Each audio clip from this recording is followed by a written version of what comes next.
Nah, jadi ketika di usia 10 tahun belum sholat, ada anjuran pukullah. Pukul yang mana? Karena tadi kita udah pageri bahwa ini dalam visi pendidikan, maka ketika kita bicara tentang pukulan, kita bicara juga tentang pukulan yang mendidik. Laju, platform belajar untuk para ibu, mendidik dengan iman, mendidik berbasis adab, mendidik dengan keteladanan, dan mendidik bervisi peradaban. Bismillahirrahmanirrahim. Assalamualaikum warahmatullahi wabarakatuh. Assalamualaikum. Berjumpa lagi bersama kita di podcast Laju, sarana belajar para ibu, membantu para ibu mendidik dengan iman, mendidik berbasis adab, mendidik dengan keteladanan, dan mendidik bervisi peradaban. Di sini sudah ada Umi kembali ya Mia, Masya Allah. Sehat Umi? Alhamdulillah teh sehat. Masya Allah. Ini kita masuk ke tema tentang hukuman anak nih Mia. Nah, hukuman kita bahas ya di monolog Umi ya. Tentang, saya tuh pernah dengar nih hadis yang menjelaskan bahwa ketika anak sudah 10 tahun itu, ketika tidak menjalankan sholat boleh dipukul. Nah itu pukulannya pukulan seperti apa dan bagaimana itu Mi tentang seperti itu? Baiklah. Assalamualaikum warahmatullahi wabarakatuh. Alhamdulillah wa syukurillah wa la hawla wa la quwata illa billah. Wassalatu wassalamu ala rasulillah wa ala alihi washabihi wa mawalah. Kita coba jawab ya Teh ya pertanyaan yang tadi tentang ya memang para ibu banyak yang kaget ya mendengar hadis ini, bahwa ketika usia anakmu sudah 10 tahun dan belum juga sholat maka pukullah gitu. Artinya Islam itu membolehkan adanya hukuman dalam proses pendidikan. Kita harus kita frame-nya dalam frame pendidikan ya gitu ya, harus di situ. Jadi nanti bukan hawa nafsu yang masuk gitu, tapi kita harus batasi, harus kasih pagar bahwa ini dalam proses pendidikan, itu penting ya. Nah 10 tahun kapan anak diperintah sholat? Ajarkan anakmu untuk sholat itu usia berapa? 7 tahun kan? 7, 8, 9, 10. Ada waktu 3 tahun. 3 tahun itu berapa hari? Ya, satu tahun itu berapa sih? 365 hari. Ya, kali 5, ya kan? 5. Berarti ada berapa kali sholat? Artinya berapa kali kebersamaan orang tua dengan anak untuk membimbing anak sholat. Artinya itu aturannya dari Allah kan, melalui Rasulullah sudah diperhitungkan ya. Nah tapi yang 3 tahun ini efektif nggak dimanfaatkan oleh orang tua untuk mengajari anaknya sholat gitu. Ya kalau anak-anak nggak sholat tiba-tiba dipukul tanpa ada proses ini gitu kan, juga mengajarkan sholat bukan hanya fikihnya saja kan, memberikan pemahaman kepada anak mengapa nak kamu harus sholat. Itu kan juga penting filosofinya, walaupun filosofi dalam versi anak ya gitu. Tapi orang tua harus mengajarkan kenapa anak kamu tuh harus sholat, karena apa, karena begini gitu misalkan gitu ya. Nah itu kemudian juga adab sholat, ketika adab ke masjid. Jadi buatlah anak tuh di 3 tahun ini, buatlah dia senang gitu.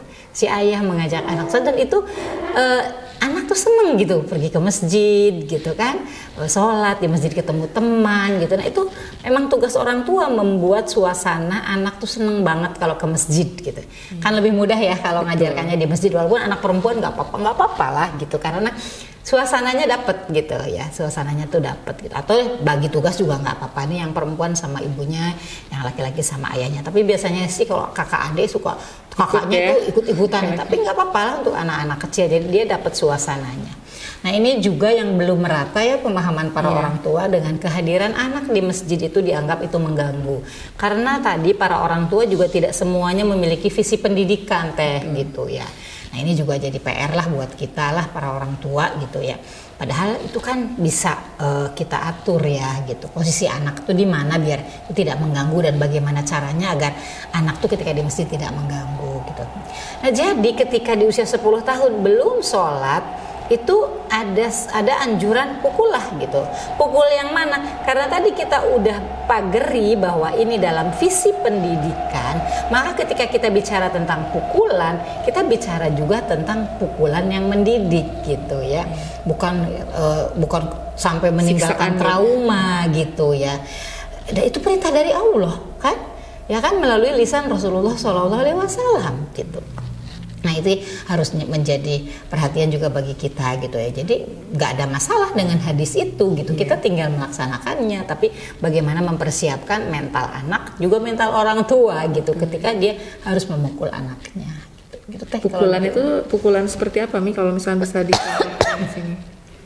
Orang tua kalau memiliki visi pendidikan, dia tahulah memukul pendidikan itu harus seperti apa. Bukan pukulan yang meninggalkan trauma kan, bukan pukulan yang melukai kan, pukulan dengan tidak menyakitkan gitu. Tapi pukulan yang mendidik gitu. Artinya di situ ada penekanan loh bahwa kamu sudah waktunya diberikan warning Bu, ini wajib karena sebentar lagi anak akan masuk ke usia balik. Usia balik harusnya anak sudah tidak disuruh lagi untuk sholat ya. Gitu. Iya, sementara di sini juga kan pernah ada yang bahas ini itu gimana ya? Sementara kan kita mendengar itu nggak pantas gitu. Nggak pantas hukuman pukulan itu kan bisa membuat trauma pada anak gitu. Siapa yang mengatakan tidak pantas? Kalau Allah mengatakan pantas, kalau Rasulullah mengatakan pantas, tidak ada alasan bagi kita untuk mengatakan itu tidak pantas. Allah yang memerintahkan itu. Rasulullah yang mengatakan seperti itu. Yang perintahnya ini kan dari Allah, dari Rasulullah gitu. Rasulullah tidak mungkin membuat hukum yang tidak disetujui oleh Allah Subhanahu wa taala. Sesuatu yang ditetapkan oleh Allah tidak pantas justru bagi kita mengatakan itu tidak pantas gitu. Ini tentang tauhid, ini mah tentang iman gitu. Karena mungkin ini ibu ini mendengar dari yang teori ini ya. Teori barat gitu ya, ada trauma-trauma pendidikan anak ini Mi ya.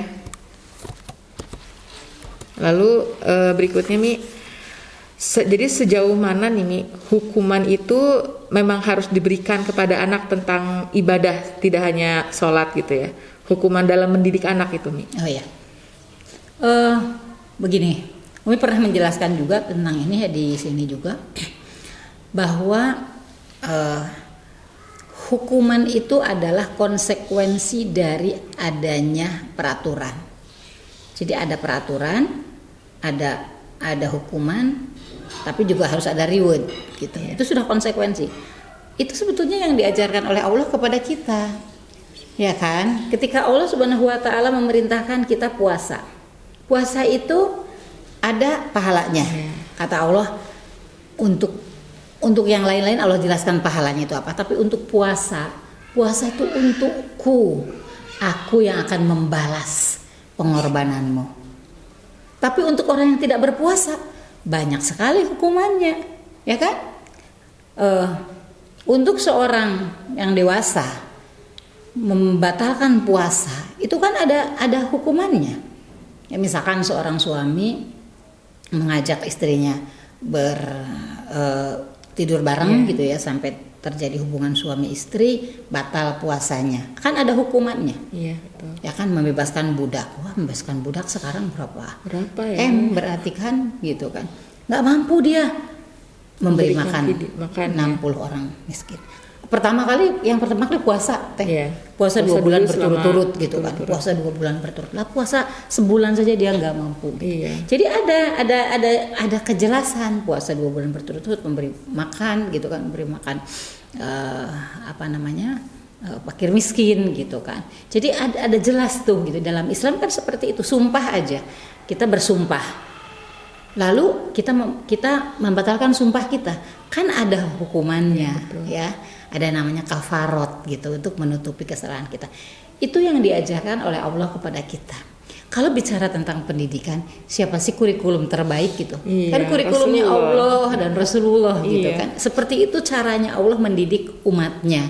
Ada motivasi untuk mendapatkan pahala, tapi juga ancaman nanti kamu dapat ada siksanya nih, ada hukumannya nih gitu. Itu kan yang diajarkan oleh Allah kepada kita.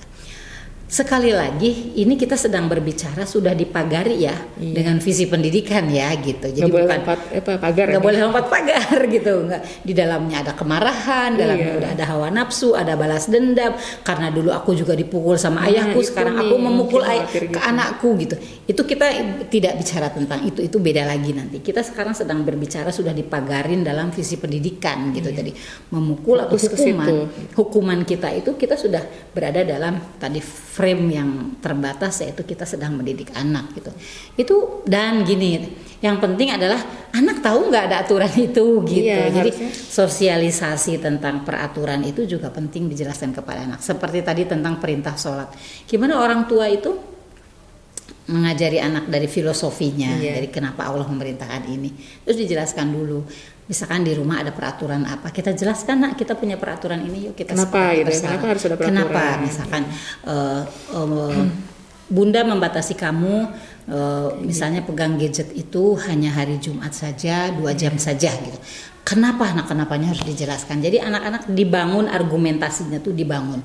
Jadi dia tahu, oh ini kalau saya pegang ini terus akibatnya akan begini gitu. Oh berarti ini ada aturan. Kalau saya melanggar aturan. Jadi sebetulnya adanya reward and punishment juga membangun logika yang sehat ya untuk anak-anak ya sebetulnya. Baik nih, begitu aja mungkin ya. Kita memang perlu hukuman itu dalam koridor pendidikan. Jadi nggak boleh lompat pagar itu Mi ya. Iya. Intinya. Jadi nggak boleh mengaitkan dengan hal-hal lain dulu Ya, gitu. gitu. Kita koridornya ini karena ini perintah Allah ini Iya, seperti itu. betul, Jadi, betul. baik Ummahat, untuk kali ini kita tutup dulu podcast kita kali ini. Sampai berjumpa lagi di podcast berikutnya. Assalamualaikum warahmatullahi wabarakatuh. Assalamualaikum.